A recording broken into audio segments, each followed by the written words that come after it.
오늘 제 말씀 제목은 이렇습니다. 하나님의 기준으로 사는 사람들, people who live by God's standard. 그래서 제목 한번 읽어볼게요. 시작. 하나님의 기준으로 사는 사람들, 하나님의 기준으로 사는 사람들입니다. 이제 대부분의 학교가 방학을 합니다. 이제 이번 주가 마지막 주예요.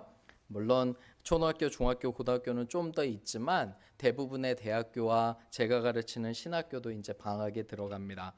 석 달 전에 제가 학생들한테 보여주었던 비디오 그리고 그림이 이거거든요. 근데 학기 말에도 또 꼭 보여줍니다. 삶에 그런 특별한 교훈이 되도록 이렇게 보여줍니다. 팀 얼반이라는 블로거 작가인데 이 사람이 테드 강연에서 했던 거에 그림이 3개입니다. 제일 왼쪽에 위에 보시죠. 그래서 모든 일을 미루는 사람의 뇌를 분석해 보니까 3가지가 있다고 합니다. 첫 번째가 제일 위에 그림이 이성적인 생각이에요. 이성적인 머리. 그게 첫 번째고요. 우리 또 뇌 안에는 또 하나가 더 있는데 순간의 쾌락을 추구하는 순간 쾌락 원숭이가 있다고 합니다. 순간 쾌락 원숭이. 그리고 마지막으로는 무섭게 놀래키는 괴물이 있다고 합니다. 패닉 몬스터, 패닉 어택 몬스터예요. 그래서 이렇게 3개가 있는데 평소에는 우리가 이성을 가지고 삶을 잘 관리합니다. 우리 해야 될 것들을 잘 해요. 그런데 아주 자주 누가 등장할까요? 순간 쾌락 원숭이가 우리 삶의 조종대를 잡고 막 조종하기 시작합니다. 유튜브 보는 거, 짤 보는 거, 드라마 보는 거, 여러 가지 순간적인 즐거움으로 우리의 삶이 낭비가 돼요. 이 순간 쾌락 원숭이 때문에. 그런데 마감 시간이 다가오면 누가 나타날까요? 이 사람 너무 재밌어요. 마감 시간이 나타나면 이 패닉 몬스터가 그죠? 무섭게 하는 이 괴물이 나타나서 우리를 겁주는 거예요. 그러면 그 순간에 원숭이는 도망가고 우리의 이성적인 것이 꼭 학생들 마지막에 이제 마지막 페이퍼를 내야 돼요. 턴 페이퍼를. 꼭 턴 페이퍼를 낼 때 저한테 정말 사정합니다. 프린터가 망가져서 컴퓨터가 망가져서 마감 시간인데 도저히 할 수 없어서 왜 그리고 모든 좀 가족에 안 좋은 일은 페이퍼 내기 전에 일어나는지 참 몰라요. 학생들 항상 그래요. 그런데 이분이 이렇게 얘기합니다. 마감 시간이 있는 건 우리가 어쨌든 끝내요. 하지만 마감 시간이 없는 거, 예를 들어 가족과 보내는 시간, 부모님과 보내는 시간, 사랑하는 사람들을 섬기는 거, 복음 전도하는 거, 이웃 용서하는 거, 이런 숙제들은 마감 시간이 없어요. 그래서 우리가 인생을 다 살고 하나님 앞에 갈 때 후회를 엄청 하게 된다는 거예요. 왜 그러냐면 마감 시간이 없기 때문에.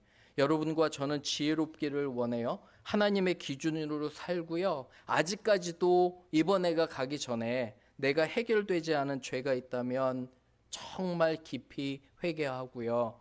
그리고 용서하지 않은 사람이 있다면 용서하시고요. 용서를 구하고요.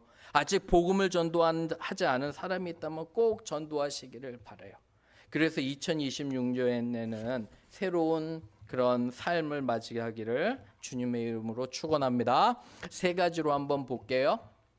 다윗에 관한 이야기입니다. 읽어볼게요. 시작.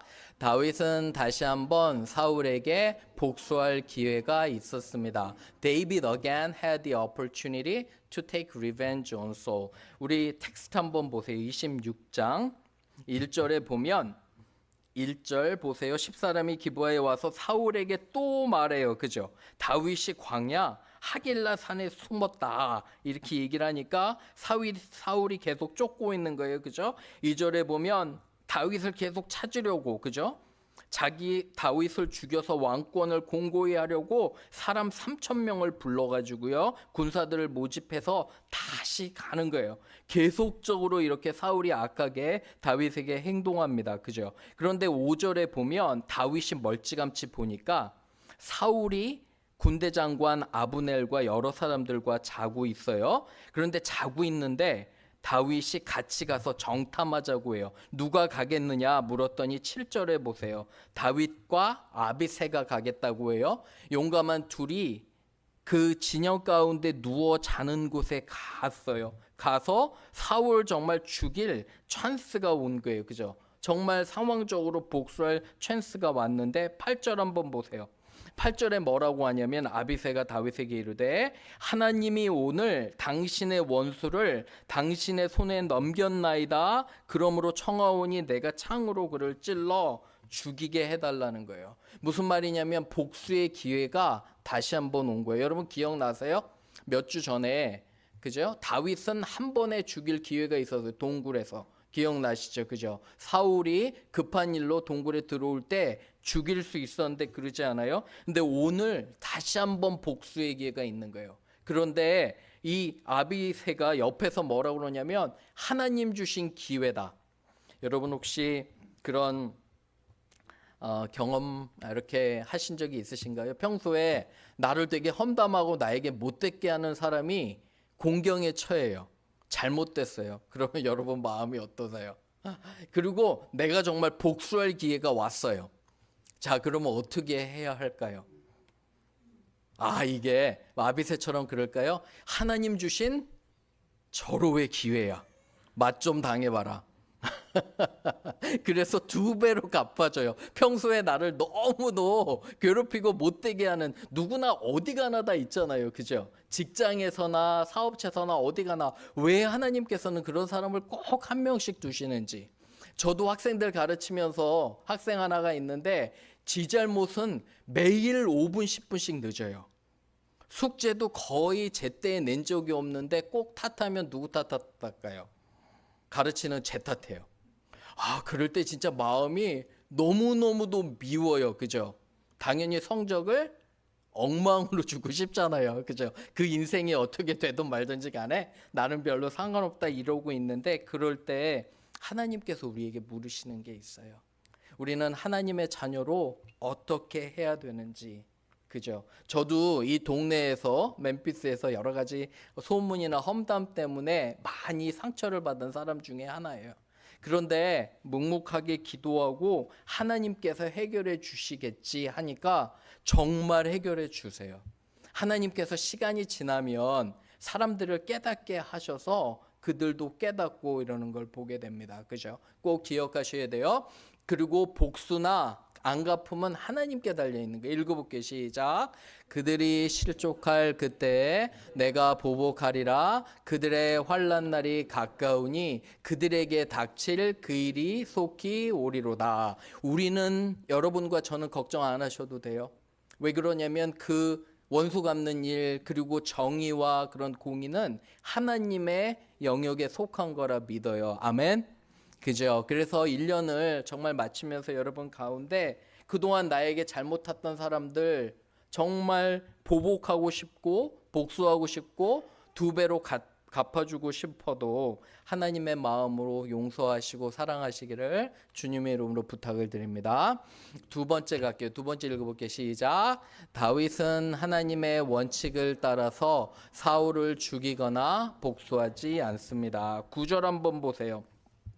9절에 다윗이 이렇게 아비새에게 이야기를 합니다. 하나님의 마음에 합한 자고요. 여러분 왜 하나님이 다윗을 그렇게 사랑하는지가 여기 나와요. 보세요. 다윗이 아비새에게 이르되 죽이지 말라. 아무리 완벽한 복수의 기회가 와도 누구든지 손을 들어 여호와의 기름 부음 받은 자를 죽이면 죄가 없겠느냐. 그렇죠? 그리고 다윗이 이렇게 고백해요. 또 이르되 10절에 보시면 여호와의 살아계심을 두고 맹세하는데 여호와께서 그를 치실 것이라는 거예요. 악하면. 하나님께서 그를 벌하실 거니까 너와 나는 하는 것이 아니라는 거예요. 그리고 죽는 날이 이거나 또는 전장에 나가서 망하리라 라고 하는데 정말 사울이 그의 아들과 함께 전쟁에 나가서 한참 후에 죽게 돼요. 이 예언을 알고 했는지 모르고 했는지는 모르지만 다윗은 철저하게 하나님께 맡기는 것을 보게 됩니다. 여러분 누군가 우리에게 해를 가하면 우리는 뭐예요? 일단 험담이나 그죠? 안 좋은 얘기를 하고 싶잖아요. 그 사람에 대해서. 제가 한국 신학교에서도 강의를 하나 하는데 그 학생 중에 하나가 저에게 다가와서 한 번은 이래요. 교수님 제가 최근에 기도 모임을 갔다 왔습니다. 교회에. 기도 모임을 갔다 왔는데 1시간 갔다 왔대요. 50분 동안 모여있던 사람들이 딴 사람들 험담하더래요. 그리고 그러면 기도는 몇 분 했냐? 기도 한 5분 했대요. 기도 모임을 1시간을 갔는데 50분 동안 다른 사람 험담하다가 이렇게 하고요. 5분 동안 하고 와서 그 자매는 저한테 얘기하는데 내가 다시는 거기 안 간다고 이렇게 얘기를 하더라고요. 그죠? 우리가 정말 어려운 게 뭐냐면 우리에게 해를 가하거나 잘못을 하면 우리는 갚아주고 싶어요. 그죠? 마음으로든지 입으로든지 행동으로 안 되면 말로 갚아주고 싶은데 하나님께서 원치 않으시는 거예요. 여기 보시면 다윗은 끝까지 하나님의 원칙을 지키는 거예요. 로마서 읽어보겠습니다. 시작. 할 수 있거든 너희로서는 모든 사람과 더불어 화목하라. 내 사랑하는 자들아 너희가 친히 원수를 갚지 말고 하나님의 진노하심에 맡기라. 기록되었을 때 원수 갚는 것이 내게 있으니 내가 갚으리라고 주께서 말씀하시니라. 여러분 걱정하지 마세요. 왜 그러냐면 누군가가 악을 행하고 잘못하잖아요. 그러면 누가 갚으신대요? 하나님께서 심판하신다는 거예요. 그러면 질문이 있어요. 악한 사람들 잘만 살고 이 땅에서 떵떵거리며 살며 부를 누리고 사는 건 어떻게 합니까? 이게 물어보시잖아요. 그죠? 근데 오히려 이 땅에서 잘 사는 사람, 악을 행하는 사람이 더 무서워요. 왜 그러냐면 죽음 후에는 반드시 심판이 있기 때문에 그래요. 오히려 이 땅에서 벌 받는 게 나아요. 깨달은 게 나고 죽어서 그 모든 것들을 감당하기가 얼마나 어려운지 몰라요. 그래서 여러분들과 제가 정말 우리의 마음을 점검해야 돼요. 그리고 특별히 제가 이제 또 티네이저들에게도 관심이 많잖아요. 걱정되는 건 뭐냐면 이 서로 험담하고 공격하는 게요. 소셜 미디어에서 너무너무 힘들어요. 요새 노르웨이 나라는 소셜미디어 사용 나이를 13세에서 15세로 조정했대요. 조금 이렇게 했대요. 그래서 15세 전에는 소셜미디어를 사용을 못해요. 한번 생각해 보셨어요? 15세? 우리 자녀들 이렇게 있으신 분들은 셀폰 사용을 15살에 셀폰을 사줄 수 있을까요? 그거 요새는 초등학생들도 이렇게 많이 하잖아요. 그죠? 그런데 정말 무서운 거는 뭐냐면 노르웨이가 왜 이런 결정을 하게 됐냐면 소셜 미디어에 차마 입에 담기 힘든 그런 험담들이 이 13살, 14살 사이에 오고 간대요. 자살도 너무 많고 이런 것들이 정말 우리가 어른들이 경각심을 가져야 돼요. 어떤 티네이저는 저한테 그러더라고요. 부모님이 너에 대해서 얼마나 아니까 우리 부모님은 한 10% 알까요? 이렇게 얘기를 하더라고요. 그러니까 정말 무서워요. 우리 마치 여러분과 제가 이 카톡에 그룹톡 있잖아요. 그룹톡을 해서 우리가 거기에서 주고받고 하잖아요. 그런데 중학생들이 이런 톡을 써서 주고받고 하는데 그 문자가 정말 상상 이상의 사진과 문자들이 온대요. 우리가 이런 세상에 살고 있어요. 그렇기 때문에 정말 경각심을 가지고 하나님의 원칙을 따라서 살기를 주님의 이름으로 부탁을 드립니다. 마지막 세 번째로 갈게요. 3번 읽어볼게요. 시작. 하나님은 다윗을 귀하게 여기시고 그의 앞날을 축복하십니다. God values David and blesses his future. 우리 11절 한번 보세요. 11절에 다윗이 계속 고백해요. 11절 보시면 내가 손을 들어 여호와의 기름 부음 받은 자를 치는 것을 여호와께서 금하시나니 너는 아비새에게 얘기하는 거예요. 그의 머리 곁에 있는 창과 물병만 가지고 가자 하고 다윗이 사울의 머리 곁에서 창과 물병을 가지고 떠나는데 그죠? 하나님께서 깊게 잠을 허락하셔서 이들이 일어나지를 못하는 거예요. 그죠? 그리고 쭉 뒤로 내려가 보세요. 24절에 그 같은 장이에요. 26장 24절에 보시면 다윗이 자기 진영으로 돌아간 후에 크게 외쳐요. 멀리서 오늘 왕의 생명을 내가 중히 여긴 것 같이 내 생명을 누가 누구에게서 중히 여기시고요. 어느 분이요? 누가요? 여호와께서, 그죠? 여호와께서 나의 생명을 중히 여기셔서, 보세요, 모든 환난에서 나를 구하여 내시기를 바라나이다 하니라. 여러분, 다윗의 기도가 왜 강력하냐면요, 여러분과 저의 기도가 하나님 앞에서 강력할 수가 있어요. 언제 강력한지 아세요? 하나님께 순종할 때. 우리가 하나님께 순종하면은요, 하나님께서 우리 기도를 들으실 수밖에 없어요. 왜 그러냐면 그 순종을 통해서 하나님을 믿고 하나님이 기뻐하시는 종이 되면, 여기 보시면 여호와께, 하나님께 협박하는 거예요. 이게 톤 자체가 다윗이 하나님께 협박하는 정도로 들려요. 뭐라고 얘기하냐면, 하나님께서 나를 모든 환난에서 구하여 내실 것을 내가 압니다. 하나님, 내가 하나님 이 사울을 살려 주었으니까 나의 삶도 축복하여 주옵소서 하나님께 선포할 수 있는 거예요. 놀라운 건 뭐냐면, 여러분과 제가 삶에서 순종할 때 하나님께서 여러분과 저의 기도를 들으시는 거예요. 그런데 25절 보세요. 사울이 깨달아요. 이 악한 영에 휩싸여 있을 땐 다윗을 죽이려고 하는데, 사울이 어떻게 고백하냐면, 다윗에게 이르되 내 아들 다윗아, 내게 복이 있을지로다. 내가 큰 일을 행하겠고 반드시 승리를 얻으리라. 적이 얘기하는 거예요. 다윗을 죽이려는 사울의 입술에서 성령이 말씀하셔서 내가 반드시 승리를 얻으리라 하고, 다윗은 자기 일로 가고 사울은 자기 곳으로 돌아갔더라 하는 거예요. 너무도 감사해요. 그죠? 이사야서 읽어볼게요. 시작.